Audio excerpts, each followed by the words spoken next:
How do you define which shape goes on top of which one in Keynote? The way to do this is actually to manipulate what we call the Z order. The Z is the third axis. I imagine it as an axis coming out from the screen toward you. And the Z order is the order of shapes along that axis. So currently this shape is over this shape group, the group behind it. If I want to bring this shape forward, I have a command that does that, which is bring forward. And this is in the menu item. And I have it configured as the command right bracket, and bring to front, meaning bring the shape all the way to the front of all other shapes.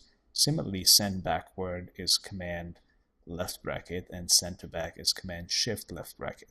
This saves me a lot of time if I want to just send this shape to the back to the front. As you can see, like when I send it to the back, this shape is in front of it. If I want to send it and it's behind all other shapes, but let's say I want to send it all the way to the front, I'm going to press command shift right bracket, and now it's in front of all other shapes. So manipulating the Z order is important because your UI is built from the back forward, and if you want to add something to the back later on, you can add it on top of everything and then start manipulating things back and forth to make sure it fits in the right position, 3D position.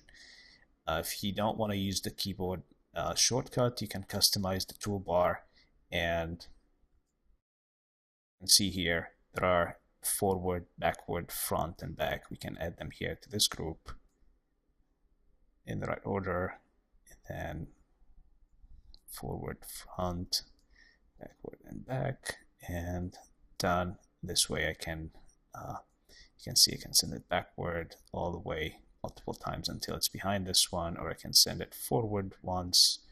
As you can see, it's in front of this shape but behind that shape.